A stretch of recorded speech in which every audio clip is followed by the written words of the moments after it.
Ave María Purísima, sin pecado concebida. En el 1902, en Italia, Alejandro Serenelli, después de un par de intentos fallidos de abusar de una niña de 11 años, termina perpetrando un salvaje asesinato. Intenta violarla y ante la resistencia de la que va a ser Santa María Goretti, termina matándola con 14 puñaladas con un punzón. La niña muere perdonando, heroica. La madre de esta niña también. Pero no quiero hablar ahora de la heroicidad de Santa María Goretti y de doña Asunta, su madre. Más bien quiero hablar de Alejandro, porque muy fácilmente la gente se puede levantar ante una situación así y decir: es un psicópata, es un degenerado, no puede estar vivo o hay que encerrarlo. Claro, ciertamente, todo eso puede ser. Pero tal vez sea una salida fácil echarle la culpa a una enfermedad. Es un psicópata. Claro que hay enfermedades que pueden llevar a esto, pero no todo es ese tipo de enfermedades. El problema puede ser más profundo y estar más cerca nuestro, inclusive dentro nuestro. En uno de sus cuentos escribe Chesterton ante la pregunta de uno: ¿es usted un demonio? Soy un hombre y por lo tanto tengo dentro de mí todos los demonios. Este es el tema. Lo que es el hombre, su libertad, por otra parte golpeado como está por el pecado original y las tentaciones del diablo, ciertamente. No resolvemos simplemente diciendo: es un psicópata.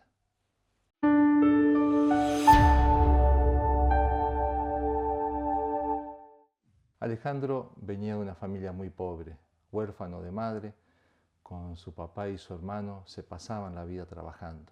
Él desde niño había trabajado en algunos barcos pesqueros. Allí había aprendido malas costumbres, malas palabras. Después, con su padre, se van a la zona de Neptuno, una zona de pantanos sumamente pobre, con un trabajo agobiante para aquellos que tenían que ganarse al menos el pan de cada día y no mucho más que eso. Ahí es que van a vivir a una casa que les da el dueño de todos esos campos, compartiendo la casa con la familia de la que va a ser Santa María Goretti. El papá de María Goretti murió joven por malaria, que era algo muy frecuente en esos pantanos. Queda su madre y sus hermanitos. Ella, la mayor, hacía muchas veces de mamá de sus hermanitos porque la mamá tenía que salir al campo a trabajar. Alejandro, con sus 19, 20 años, sentía en muchos momentos una fuerza, como va a decir él mismo, que no podía frenar. Eran sus pasiones que se desataban, iba creciendo en un resentimiento social muy profundo. Por otra parte, malas lecturas que le alimentaban su fantasía, su imaginación. De ello, en su habitación, donde pasaba mucho tiempo, era muy tímido y callado, tenía un montón de imágenes que recortaba de revistas que su padre le daba, imágenes de mujeres, imágenes indecentes, por supuesto, mucho más recatadas esas imágenes que lo que ahora cualquiera puede ver en la televisión o en cualquier sitio de internet. Sin embargo, suficientes para excitar toda la pasión de este joven. Pensó que sería algo sencillo intentar algo con esta niña. Tenía 11 años, pero parecía mucho más grande. Resulta que 2 veces esta niña lo rechaza con gran fortaleza y con un gran sentido del pecado, un gran sentido de la pureza, diciéndole: no, Alejandro, eso es pecado, eso está mal. Se sintió despechado Alejandro. Él va a decir, después va a reconocer, en gran parte fue el orgullo lo que lo terminó envenenando. Y planificó un nuevo intento, ya más violento, con una mentira, con una excusa, haciéndola venir del campo, él viniéndose a la casa sabiendo que estaba sola. Ahí intenta abusar de ella. La niña valientemente se resiste y ahí toma un punzón y le da 14 puñaladas. La niña, en medio de dolores, diciendo en medio de su fiebre y de varíos por esa fiebre, no, Alejandro, está mal, esto es pecado, pero también muere perdonando. Al día siguiente, inclusive el mismo sacerdote del pueblo quiso sentir explícitamente el perdón de labios de esta niña. Ella dijo, yo perdono a Alejandro y quiero que él esté junto a mí en el cielo por toda la eternidad. Alejandro fue a la cárcel. Como era menor de edad, tenía 20 años, entonces no tuvo cadena perpetua, pero sí 30 años de prisión. Durísima la prisión, con trabajos forzados también. Al principio no daba señales de arrepentimiento, hasta se burlaba, trataba como de tapar una tormenta interior que tenía. Pasó un tiempo largo, lo tenían realmente como mala persona, nadie se le podía acercar, pero algo sucedió. Él mismo va a relatar después, se lo va a contar al obispo. Tuvo un sueño, en ese sueño la ve hermosísima y radiante a María Goretti, que se acercaba juntando lirios, 14 lirios por las 14 puñaladas que él le había dado. Y le regalaba esos lirios. Con todo ese sueño y esos gestos de ternura y de bondad de María Goretti, Alejandro sintió que podía ser perdonado, que Dios y María Goretti lo perdonaban. Ahí entonces su vida empezó a cambiar. El mismo obispo escuchó esta confesión de labios de Alejandro y todos los carceleros se dieron cuenta de una transformación notable. Por buen comportamiento le redujeron la pena, estuvo unos 27 años de todas maneras en la cárcel. Cuando salió de la cárcel, una de las primeras cosas que quiere hacer es ir a ver a doña Asunta, la mamá de María Goretti.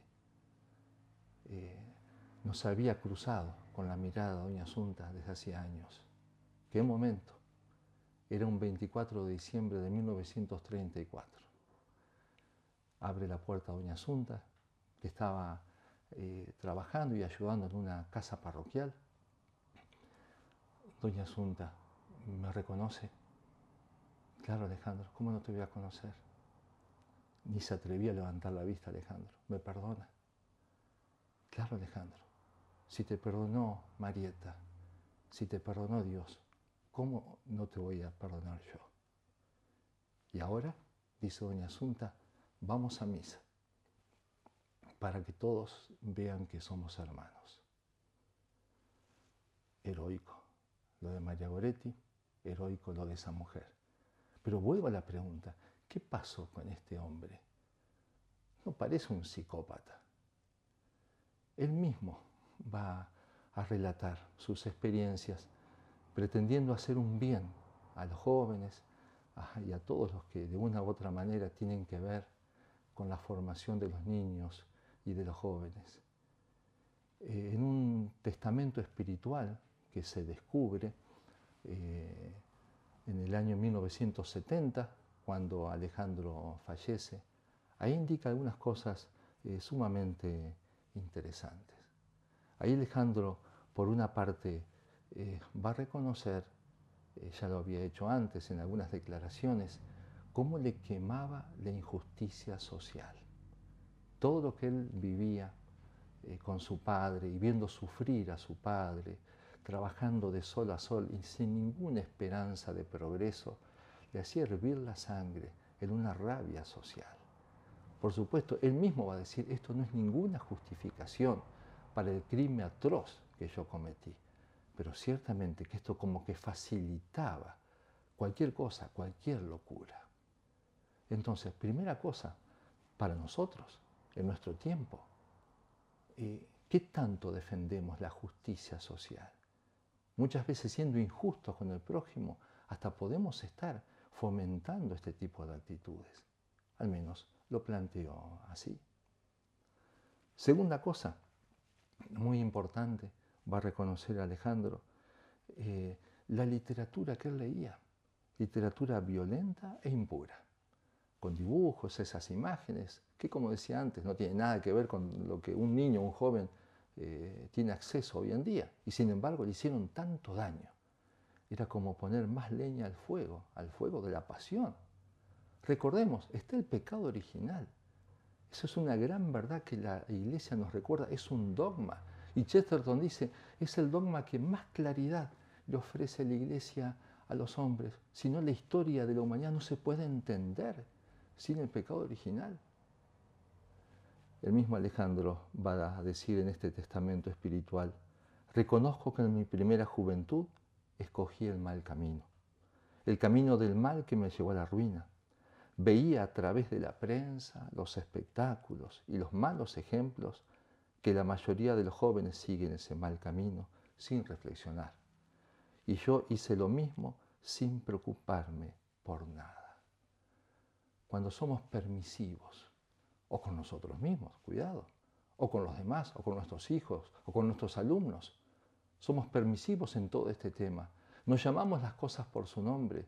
No tenemos un control paternal, por supuesto, prudente, pero control al fin sobre los más débiles, sobre los más vulnerables.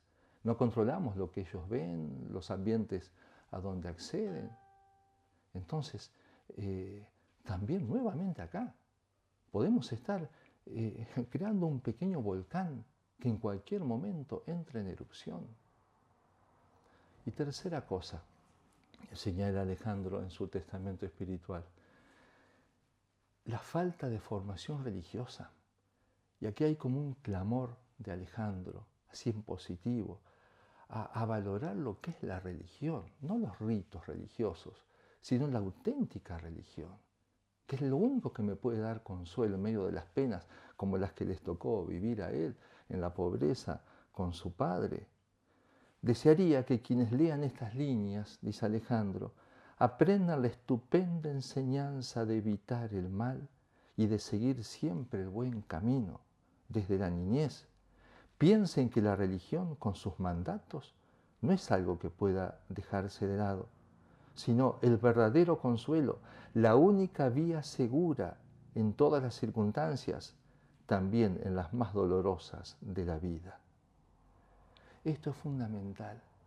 Entendemos lo que es para un hombre, y con más razón un hombre frágil o un hombre que está en situaciones de tentación, que tiene que tomar elecciones, que sienta aquello que dice la Escritura, pongo delante tuyo el bien y el mal, el fuego y el agua, lo que tú quieras vas a elegir.